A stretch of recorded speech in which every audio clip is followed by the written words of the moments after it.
This is our webinar, and I wanted to give you an opportunity to explore with me what are some key areas for transformation.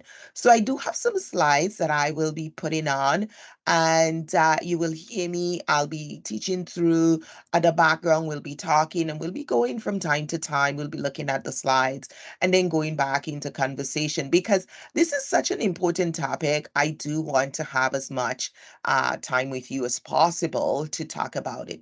So, what is the era of transformation? What does that mean for you? What does that mean in your workplace? The reality is, we are in an era of transformation in workplaces more than ever before. It is absolutely important for us as leaders in our organizations, those who provide support to organizations and practice within the realm of the corporate world, to recognize, to acknowledge that we are in an era of transformation. So, to get us started, I want us to start thinking about a couple of things that has come to my notice. And you're probably wondering, why are you qualified, Joyce, to speak on this topic? What do you know about workplaces and workplace transformation? So, what we see right now is an era of unhappiness. The Gallup poll research came out, and I've been talking about and listening to the book from John Cliff on really unhappiness in the workplace. So, what we're going to cover today, we're going to talk about the era of transformation. We're going to talk about the role of well being for modern workplace challenges, core principles of the well being intelligence curriculum, and we're going to create a well being strategy that aligns how to do that, that aligns with your company's values. So, a little bit about this book. As you may have known, Gallup poll have been doing research for decades, and they focus on social issues, focus on political issues, all different types of issues. And this one, they're looking at the rise of unhappiness and how leaders missed it. I really, really love this book. And if you are not yet reading it, you should add it to your reading list because it's something that we'll touch a little bit about, and I just wanted to add it as a piece. So you may be wondering, okay, Joyce, tell us a little bit about yourself. So my name is Joyce Odidison, and I've been the president and founder of Interpersonal Wellness Services Inc. for the past 27 years.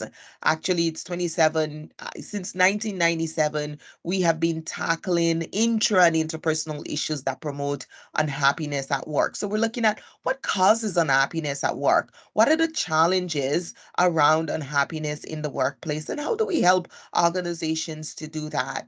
And so over the years, we have been looking for those signs of transformation and helping organizations to respond to them favorably. So my role has always been to provide solutions for interpersonal harmony and well-being at work, because our company is called Interpersonal Wellness Services.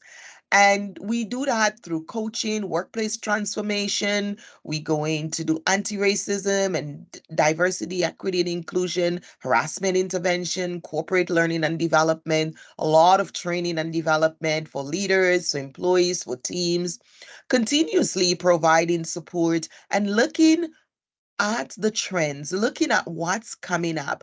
And having been doing this for almost 3 decades, we can see the trend. I can see the trend and I can spot things that are coming up. And it gives me an opportunity to be able to share some of the things that I want to share with you. So I am going to give you an opportunity to actually come in and learn with me some of the things that we're doing and some of the pieces that we've put together to respond to some of these issues.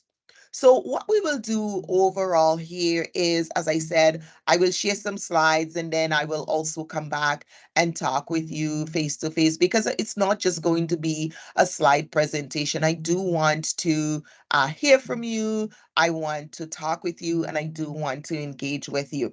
So let me stop sharing for a while and just ask you, as someone in the workplace, Whether you're in HR, whether you're a leader, whether you are part of a team, what are you seeing? What do you notice about workplace transformation? What are you noticing about issues in the workplace? What are some things you're seeing? So you can go ahead and put that in the chat. What are some things that make you curious right now when you say, Joyce, I can see we are at that era of transformation. Things have shifted. And I speak to a lot of my colleagues. There are leaders that I've worked with in my career who've now retired. And the beautiful thing of what I do, I'm external to the organization. So I can bring a lot of history, a lot of trends, a lot of perspectives of what's been happening, what I see happening in different industries, whether I'm working in public sector, private sector, private industry. I can share what others are doing and I can see some of the trends. And so my clients love that we get to dialogue. And why I do these webinars is that it creates an opportunity for us to dialogue and discuss some of these issues and share. So feel free to send your questions. If you're looking at this at the replay, then feel free to send your questions to me, to Joyce Odidison or Joyce at interpersonalwellness.com. So we can talk about some of these issues. And if you have questions, you can say, Joyce, I agree with this. Well, this isn't quite the way I see it. And you may be looking at this from a completely different perspective, and that's okay. It's really good for us to bring different lenses to the table. It's very important for us to be seeing this from different perspectives. This is why I want you to be able to be part of this discussion. I want you to share and to learn and to participate and to discuss what we're doing in these webinars with me. So when we talk about that era of transformation, we really want to say, okay, Joyce, what are the signs we're seeing? What are the signs? What do they look like? And how can I share with me what are you seeing? So here, let's take a look at some of the signs we've been seeing over the last little while. So we see, and I'll just turn my camera off as we're going to focus on this screen and then we're going to come back and we'll chat again. So what are you seeing on the area of mass resignation? When we look at mass resignation, we saw that this came up early after COVID-19. There was this mass exit of professionals who were saying, I don't want to do this anymore. I want to do something else. And we noticed that there was a huge increase in the gig economy. We saw quiet quitting, right? People were quietly leaving their jobs, leaving their roles, expanding into the gig economy, looking for part-time work and those kinds of things. So we have seen the changes and they've happened one after the other. They didn't just all happen at the same time. We had time to prepare for it. So what are some other issues? Rise in the gig economy. We talk about that. Demand for higher salaries. We see that has been increasing. Employees are demanding higher salaries, not because their roles have changed or they have more responsibilities, just because they feel they need more money. And so we see some of these things happening in our society and we start asking, what is going on here? So let's look at some others that has shown us that there is indeed a mass change in our workforce, the shift. We see demand for workplace inclusion and the subsequent pushback that came with that. So while the organizational leaders are looking for, hey, we should have more inclusion and equity, we see the pushback. Hey, don't tell us what to do. We will promote who we want to. We will hire who we want to. And the pushback for inclusion is like, well, what about me? If we become so inclusive, what about me? What about my children? What about my friend down the road? So these issues have been there, and we can either ignore them or we can pay attention to them, and they will teach us what we should do, how we should plan for the future. We see lots of labor issues occurring now, right after COVID, during COVID. Labor unrest has been a big one for us this last quarter of the 2024 for 2023 year. As we get into 2024, the latter part of 2023, there were many strikes, labor unrest, layoffs. So those are all some of the signs, right? We see social issues that are happening on a global scale, wars, global conflicts, and their impact on our economy, their impact on our well-being, our sense of security in the world, right? Our sense of safety, increases anxiety. So those things have been there. Social issues like mental health and addictions are on the rise, suicide is on the rise. So these again shows that we are in that era of transformation. So what do we do? Well, we are in an age like none before. We are in the age of digitalization. Artificial intelligence rules the hood. And so we need to start thinking about what are some things we need to do differently? What can we change? And what can we transform? So you may ask yourself, why this workplace transformation? Why all the happiness? What do we do about those? The despondence. Those are there to wake us up and call for a new approach. One of the things I did, and these are some of my books, these are 5 of my 6 books. But when I was writing this book, Hurt, Upset, Angry, and Frustrated, it back in 2017, we started to see more anger, more frustration, more lashing out. And as we serve to create new skills and competencies for professionals to be successful in the workplace, we start to look at what's missing. What are the skill sets? What are the competencies that we need to encourage and foster in the workplace to create a workplace of well-being? And that's really important. So we're going to talk about the integration of well-being because that is so critical to what I do and what we all do. The lack of integration of well-being into everything we do is one of the biggest challenges to our mental health in this era. Because well-being integration is about making well-being an experience as opposed to a commodity.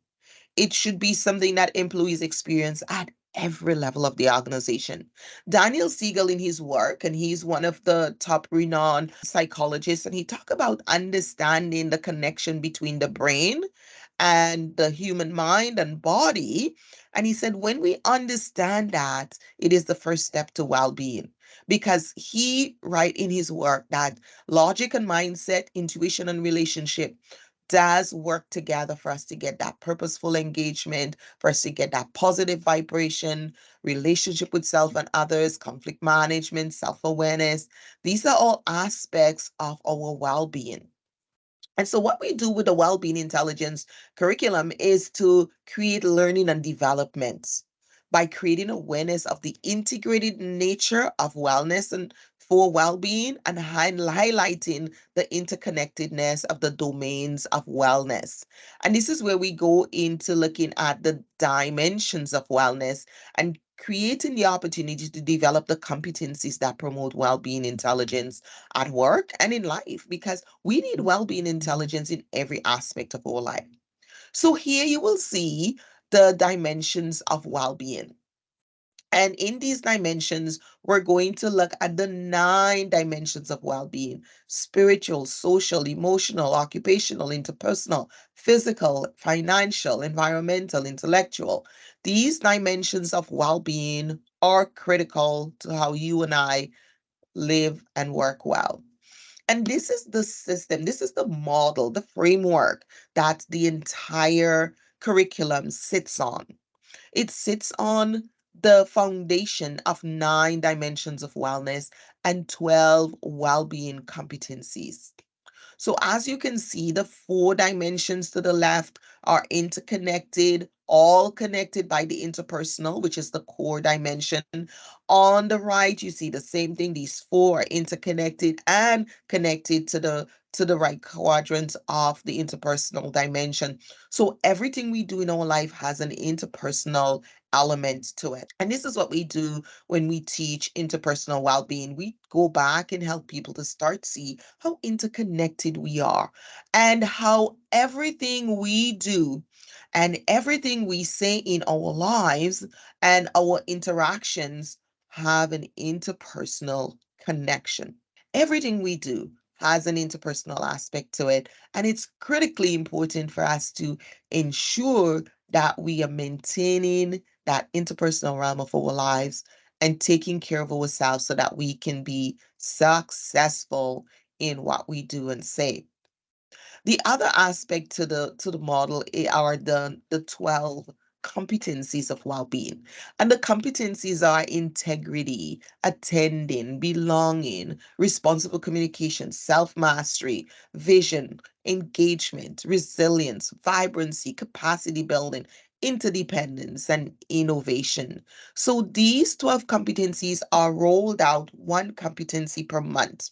In the month of December, we focus on attending as a competency. So developing attention span, concentration, focus, and listening to maximize accuracy and compassion and understanding and connectedness, because that is such an important aspect of our well-being. And so we focus on those skill set to build attendance as a competencies in our workplaces, with our employees, with our teams, with our leaders, so that this competency is a foundation that your organization can be built upon. Over and above that, we go into looking at how to use, and I told you when we started, we're going to talk about how to use the competency, well-being competencies to align with the vision and values of your organization. So here we look at the competencies in three different categories. We're looking at the individual categories: responsible communication, attending, belonging, vibrancy, self-mastery. And that's the individual caring for themselves, the individual paying attention. And then we go to the other competency. We go to the other section and we go into the team. And in team, we notice that, hey, as a team member, you get to see the various aspects of interdependence, engagement, capacity building. And this is where the team showcase, right? Then we go into leadership. And with leadership, we look at innovation, vision, integrity, and resilience is at the core of it. So we're all working towards resilience for our team, for ourselves as individuals, and for our leaders in the organization so we can foster well-being. It's really, really important to share that. And so one of the things that I wanted to do is to come back in and share. As I said, we're going to look at the slides and we're going to come back and have conversations, and we come back and look at the slides, because this is more of a dialogue and a conversation around the well-being intelligence curriculum and how you can use it for your employees, because we are living in a time like we've never did before. We need more skills, more competencies, more resources. We need more time, more attention. We need to take such better care of ourselves than we did a decade ago in order to maintain our mental health and reduce our stress level, our anxiety, and to take care of our physical being. So let's talk a little bit about the well-being competencies and the well-being curriculum that I've developed and why. So one of the key reasons why I developed the well-being curriculum is that I was noticing that employees were coming to see me.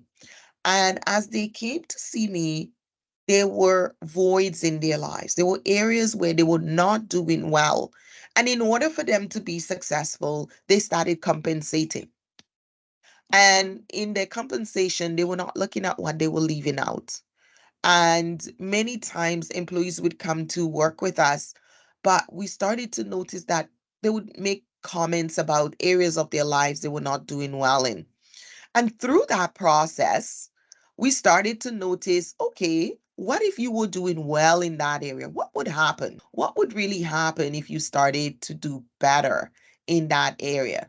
So let's go ahead and share my screen so we can talk a little bit about the dimensions of well-being. And we talked earlier about the three areas: the individual, the team, and the leadership, and how we use self-mastery to build up the individual. We use responsible communication to build up the individual competencies. Vibrancy is another element, and belonging and attending. These are the individual competencies. Then we go into teams. And for teams, we look at capacity building. We look at interdependence and engagement. And we know that that does come back down to the leadership, because leadership is innovation, it's vision, it's integrity. That's a solid foundation of core of your team.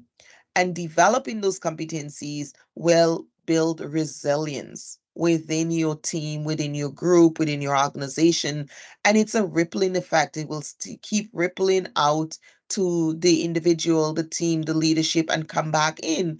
The way it's designed is to just give you that visual of that rippling effect and how it goes back out, and create more momentum and move. The waves are always rolling. So it's important to recognize that the little pieces that we do will add up and will continue that rippling effect of well-being in the organization.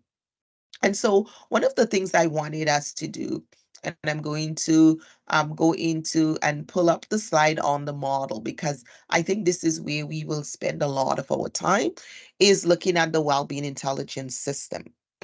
Now, what you will see with the system is that it's 9 dimensions of well-being, and each side has four dimensions. And then the core is interpersonal. And the interpersonal shows you that for every area of our life, there is an interpersonal connection. So if I'm happy, I will smile. If I'm sad, I will cry. And so when I'm crying, it's going to impact my interpersonal dynamics. Those who would probably see me crying and move back or feel uncomfortable, not sure what to do. If I'm smiling, it's going to attract more people towards me. They would want to engage, have conversations. So we are interpersonal, socially, interpersonal beings. Everything we do has that interpersonal social element to it. And we just can't get rid of it. It's part of who we are. It's part of what makes us human. So it's incredibly important for us to use it towards building up our well-being intelligence. So when we talk about well-being intelligence, it's the ability to develop the intelligence to improve our well-being.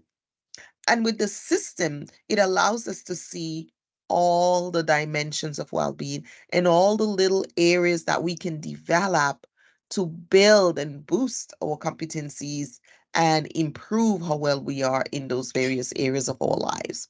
That gives us so much information. One of the things that you can do from this webinar, and I'm going to drop the link in the chat. So, Misbah, can you drop the link for the wellness assessment in the chat for of this webinar, so those on here can get it? So what you do is that you go on our website, you can measure how well you're doing in each of these dimensions. So you could go and say, how well am I doing spiritually?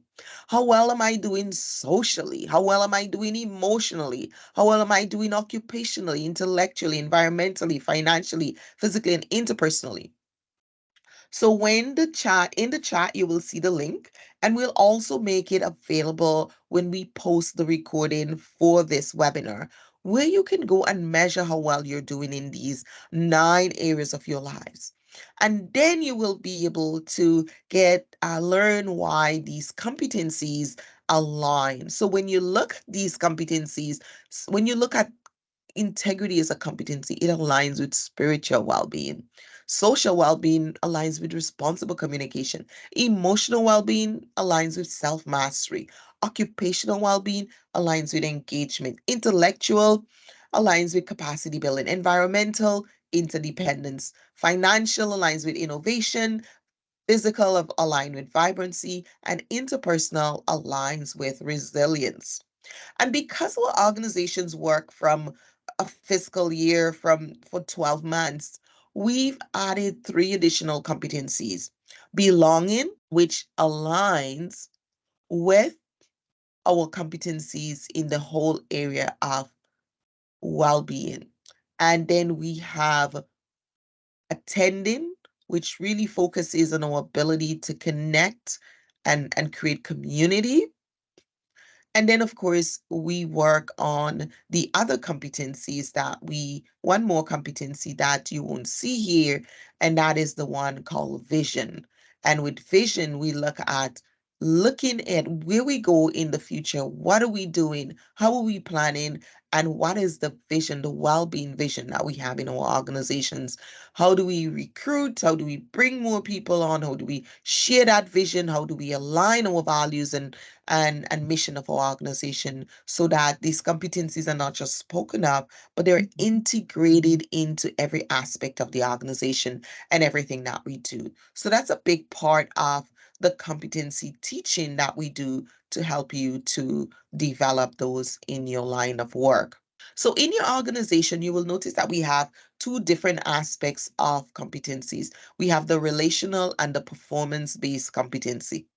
So the leadership well-being competencies focuses on vision, innovation, and integrity, right?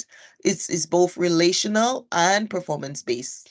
Then we go into the team. Team is all about engagement, interdependence, and capacity building. And that again is that alignment of relational and performance based. Then we go employee well-being. We look at self-mastery, capacity building, belonging, and then we do conflict intelligence. And that really helps us to look at resilience, responsible communication and attending. These are the competencies we look at. So with leadership, we're looking at different types of competencies versus the team. Really good piece to build on and to learn.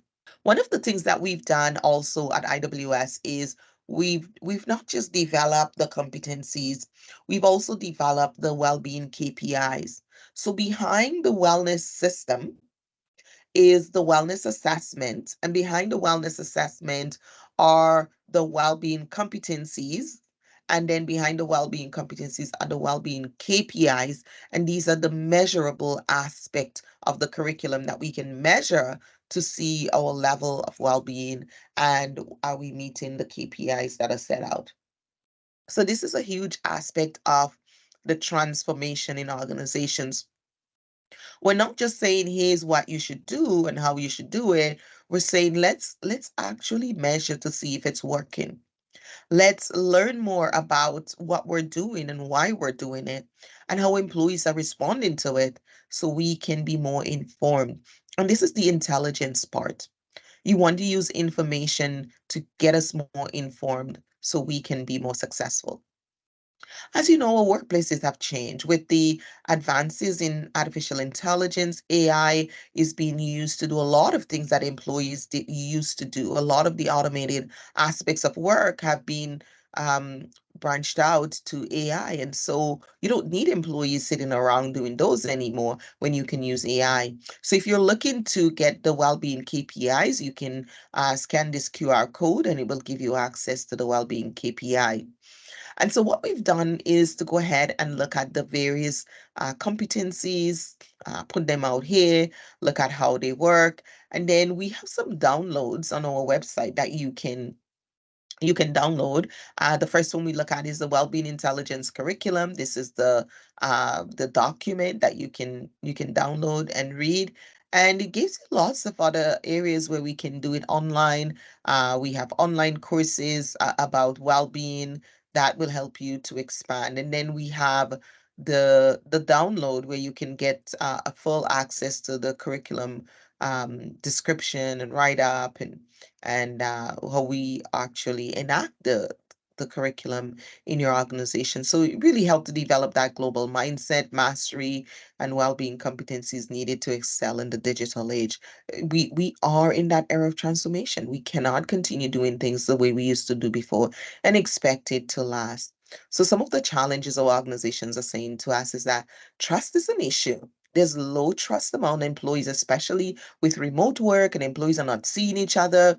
They don't have that personal relationship. It's not like you can see someone in the coffee room and you can say, "Oh, hey, can you help me with this? I've been working on this, or do you have any ideas?" It's a different kind of relationship. You have to make an appointment, you have to see who's available on Teams, you have to reach out differently. So that makes it a very different world of work. And it makes it a different era and a different time where we're saying transformation is needed. We cannot continue working the same way we did, expecting the same results when everything around us have changed. There is more suicide. There are more more mental health cases, there are more addictions, and it just becomes prevalent.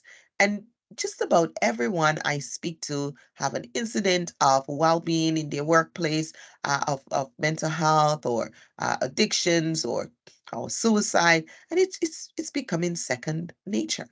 And so, if you want to download, learn more a little bit about some of the courses we do for learning and development, you can download the top 10 training topics from the well-being curriculum that we've been sharing with our clients and our network. So you can do that. That's available by scanning this QR code. You'll get access to the top 10 topics that we trained on in the well-being curriculum. So that'll just give you further insight and more ways to engage with the curriculum and to learn about what we're doing.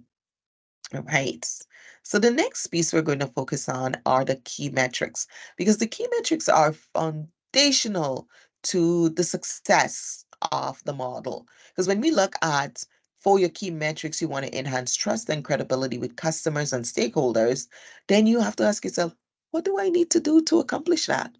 How do I build more trust with my coworkers? How do I build more trust among my employees and with them? Because if your employees don't trust you as a leader, it is not a good place to be. It's not an easy place to manage. And so it's important for us to look at increasing trust and sharing among teams, reduce risk of legal and ethical and compliance issues. Those are very important because they can be very costly, right? When you're in contravention of legislations. So, positive organizational culture, reputation, and employee morale and loyalty are some of the metrics that organizations that are looking to build competencies like integrity in their organizations are going to want to develop. And so your questions as a learning and development specialist or consultant or practitioner is, what are your metrics? What do you want to measure? What do you want to change in your organization? And how do we help you change that? And I was saying that I was sharing with you earlier that how this work all started is we started noticing that employees who were coming to see us were repeating themselves. They were coming back over and over again. So I'm going to stop sharing and we're just going to chat. And I'm just going to share some stories as to how this all came about. We noticed that employees who were coming to see me were repeating. They would come to see us and they would have a problem in one department. So interpersonally, because we are interpersonal specialists, and any kind of interpersonal issue in the workplace, we would be called upon to help resolve that, come up with strategies for. And so I created this workbook, and this workbook is aligned with the 9 dimensions of well-being. So each chapter in this book is worksheets and exercises on the 9 dimensions of well-being. So I created this book because I wanted to get my clients who were going to see me from workplaces, they were sponsors from their workplaces, to come and work with me because they were having challenges interpersonal. They were not getting along with bosses, with colleagues, with teammates. They were not having good customer relations. And so I was continually called in to work with them, or they were sent out to work with us in our business. And through that process, I started putting them through this workbook. And this is called the Interpersonal Wellness Toolkit. And through that process, we started to notice some trends and we started to put them through the wellness assessment so they get to measure how well they're doing in all 9 dimensions. And looking at their scores, you started to notice a pattern. Some employees were just not doing well. And it doesn't matter how long they were in the workplace, how many years they served the organization, they were struggling. And then we started to notice, based on the assessment, the struggle wasn't just at work, it was also now happening at home. It was happening in their social network. And we started to say, well, what's the common element? It is that person. So, what are the skills that this employee needs to learn to thrive in the interpersonal dimensions domain with others, working with others, understanding others' needs, and meeting those needs? And this is where this all birthed. It was the capacity or the ability to identify the leaders or the practitioners who could come in and help us to implement the core aspect of interpersonal well-being and harmony into employees' workday. So they would come away come and learn with us. Each week we would focus on a section in the workbook. They would do the questions, they would answer, and then we would come together to discuss what we learned. And then they would get coaching on how to implement that with their teams, with the employees. And this actually just became the framework we use. And then we developed the assessment, the wellness assessment. And so they would come. So this is available on Amazon. They would buy it on Amazon, either the workbook or they would buy the coaching toolkit, and they would complete them online. And every week we would meet and talk, discuss, coach on the areas where they're learning, where they're finding themselves struggling. And these employees started thriving. They were doing well. They were getting attention. They were focused attention on them and what they were doing. It was interest. And so they started to flourish. And this is really what gave birth to the whole idea of the well-being intelligence system, being able to work with clients through understanding that they're serving clients, right? They're serving the organization. The organization sponsors these employees to work with the organization and with these team of leaders. And through that process, they start to earn the respect of working with a very universal curriculum and model and system. And so they've learned and they've caught on. And now we're bringing this forward and saying, okay, let's get this tool into more hands, into more professionals who can train and develop and build well-being intelligence in the workplace. Because well-being intelligence is more than just a mindset. It's a mindset, but it's also building the skills, because you could want to do it so badly, but if you lack the skills and competencies, you just don't know how to do it. And that's what we do with our clients. It's building, assessing to see where they are, benchmark. And one of the things to recognize is that well-being is a state of being happy, a state of being content, a state of being fulfilled, healthy in your life. Now, that doesn't happen by accident.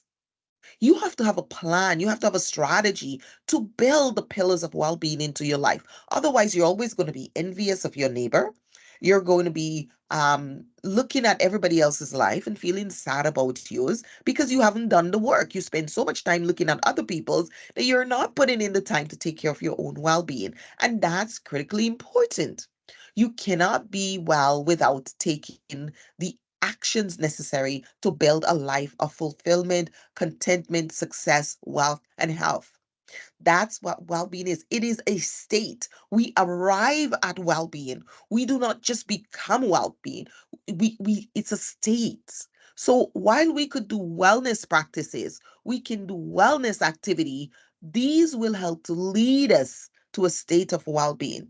And this is why the competencies and the system of well-being, the dimensions of well-being, and the assessment, the wellness assessment, all are pathways towards well being. They will help you to see those areas of your lives where you need to develop, the areas of your life where you need to do things differently, the areas of your life where you need to excel.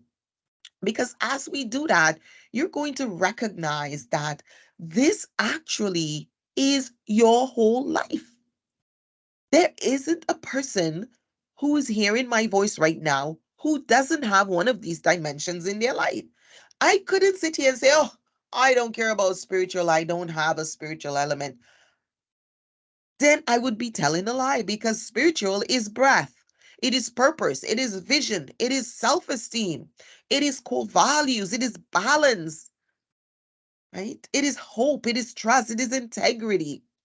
These and more all make up that dimension of our lives. And when we do the things we need to do and take care of ourselves and build trust, build values, develop our faith in ourselves, in humanity, our purpose, our vision, then we are at a place where we can experience a state of well being, and we can say, I am contented with this area in my life because I've done the work. I've developed the competencies. I've learned the elements and the key life elements of spiritual well being. And I have activated the practice of wellness that will get me to well being. And so in your organization, you can do the very same thing. You look around your organization and say, what are our values in this organization? What is our vision in this organization? And when you're doing that, you're activating the spiritual element of your workplace and you're creating an opportunity for well being in your workplace. And that is key to what we do and very, very important in ensuring that we are at a place of well being. So, are you looking to create more well being in your organization? Do you want your employees to feel happy, contented, to feel a sense of peace, and to be coming to work and be happy? Unhappiness has taken a huge rise.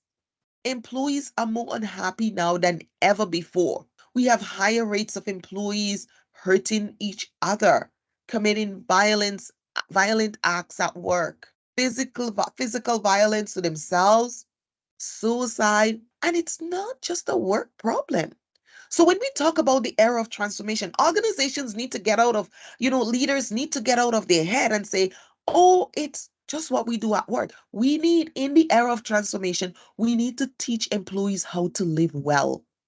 Because if we're not teaching them how to live well, they are going to become a problem and a burden in the workplace. Because when you hire an employee, you hire all their baggage. You hire them with all their challenges, their family drama, everything that's going on in their life becomes part of what they bring to work. Times where we used to say, leave your problems at work, those are long gone because we have these things called smartphones.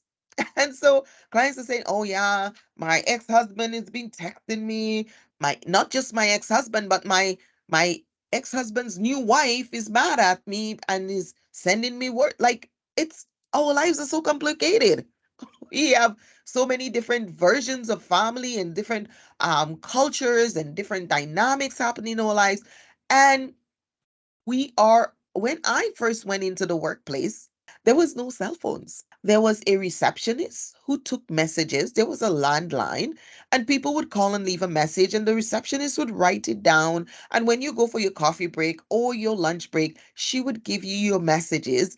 And if it needed a call, you would call them back on your break. And if it didn't, you would know and you would deal with it after work.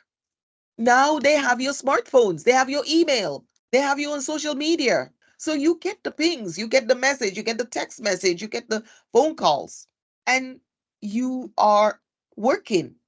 So what happens when I'm working and I get the call and oh, it takes my concentration away. So the more we can help our employees to live well, the better our organizations will be, the less errors, more safety, more psychological safety. Because what happens when people are angry and they're fighting with their spouse or ex-spouse on the phone or their children? Are they pleasant to the next customer who calls, or are they going to show up to that team meeting all lovey-dovey? No, they are stressed. They're anxious. They're overwhelmed. They're burdened. So the stresses are not just about work. We have to, in this era of transformation, we have to recognize that people have holistic lives. It's a whole person era, and we need to deal with the whole person. We need to develop our employees. We need to give them the tools to develop their lives. And we also need to develop workplace strategies for success. Because when we do that, we are truly applying transformational strategies to organizations. And we can now look at the KPIs we want to have in our organization. So, When organizations call me and say, Joyce, we want a webinar. We want you to work with our L&D team to develop training and development in a particular area. I was like, what are the key metrics? What are you measuring? What is it you want different? What would you like to have as an outcome from this training? And so with the curriculum, what we've done is create a full-fledged curriculum based on each competency.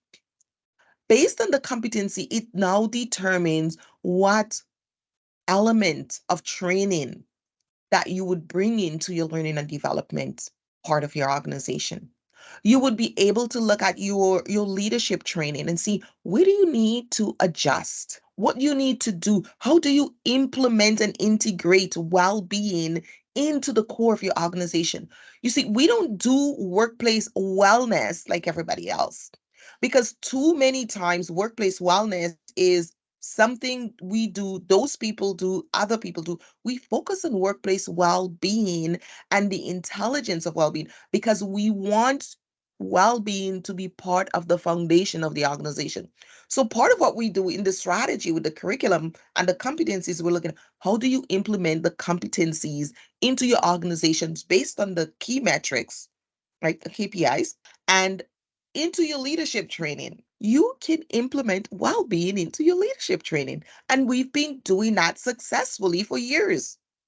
How do we bring it into our training that we're doing for employees, skills training, right? On the job training, well-being integrated into that. How do we integrate well-being into an onboarding training? How do we embed it into our policies and procedures? How does it become part of employee feedback? How does it become part of the organization and employee performance and review? And those are the questions. Those are the questions that we've been answering for a number of years, and we've been working with our clients to implement. And this is what the curriculum allows you to do. So we are no longer thinking that wellness activities, we bring yoga, we bring mindfulness, and employees do those, and then everything is fine. We know it has to be a whole person. The organization has to restructure policies, procedures. We look at training, we look at performance, we look at feedback, we look at all those strategies in the organization through the lens of well-being intelligence.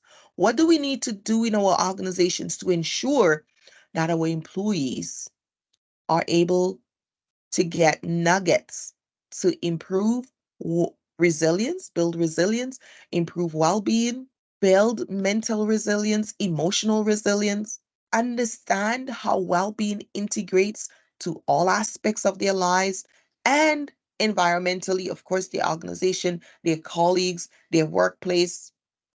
And yes, we want them to take it home because we've learned over the last almost 3 decades that what people learn at work, they take home. They take home more than the paper clips. And that is what makes it successful.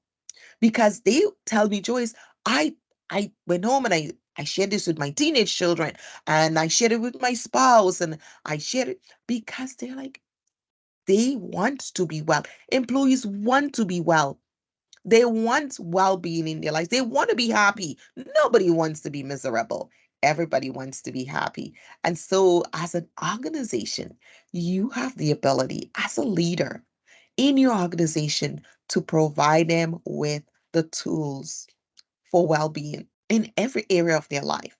Because why do people, and this all started because I started to ask, why are people always in conflict? Why are people always unhappy? Why are some people so miserable and they can disturb the entire team? One person on the team can cause chaos for the entire team. This is why I started asking those questions. This is what gave birth to the well-being intelligence system. And then the competencies, because then once I learned it, I was like, how am I going to teach it to my clients? How am I going to coach it? How am I going to make it available to my clients? And this gave birth to the workbook, and it gave birth to the assessment so they could create more awareness for themselves. And so, one of the things that we do now with our organizations, and we've been doing, we used to do it a number of years, and then we started because we stopped. And then since COVID, organizations are now asking us to do that. Is that where the full team comes in and does the assessment, the well-being assessment, and from there we can do an aggregate report. So the organization now knows how the organization is doing on holistically on these dimensions of well-being and these competencies. And that gives you information, intelligence that you can work with to ensure that your learning and development, your coaching support, your strategies in your organization align with what your employees need to be happy, healthy, and successful, resilient employees in your workplace. This is the core of the Wellbeing Intelligence curriculum. So I'm going to pause now and ask if you have any questions. I don't know if we had any questions that were answered, that were asked, and I'm just going to look if you have your hand up. If you have a question, I see something in our chat. Let me see. Oh, the assessment is here, so feel free to go over and do the assessment. Who's not seeing the Rob? Are you not seeing the presentation? I just got here to the chat. The person is a meeting in the Teams account. Oh, so you are not seen as a guest. I wonder why. I didn't know that was possible. Okay, you should be able to see Teams webinar even if you don't have an account. You should be able to see it on the so Miss, we have to note that for future presentations that there is a web aspect to Teams where people could open Teams on the web to see the presentations. That's yeah, I didn't see that until now. Okay, well, thank you all for being here. Any other questions? Anything you want to ask on the competencies, on the dimensions, anything about my experience with it, whatever, because we do train and certify other practitioners to use the model. They've given me feedback as well. Any questions you have about how employees engage with the curriculum or the workbook or the assessment, I'm happy to answer. We've been doing this now for almost 2 decades on the well-being side of it. And it'd be very interesting to, yeah, so sorry, Rob. But I will make sure you get the recording. So we are going to post the recording we'll have it up in the LMS in a short while. So you'll be able to get access to it, and we'll make sure you get the link so you can view all the different slides that I've put up and talked about, because that's a big part of the webinar. All right. Anyone else? Who else is here? Any questions? It was very interesting. Thank you for your presentation. Look forward to watching. All right. So everyone, thank you so much for being here. You are most welcome, Rob. We'll see you. And of course, once you see the presentation, any other thoughts, do give us a link, a call, or send your questions and we'll answer. Nothing in the Q&A. All right. Well, thank you all for being here. And thank you so much for being part of this webinar, and we will post the recording. Take care and be well. Bye now.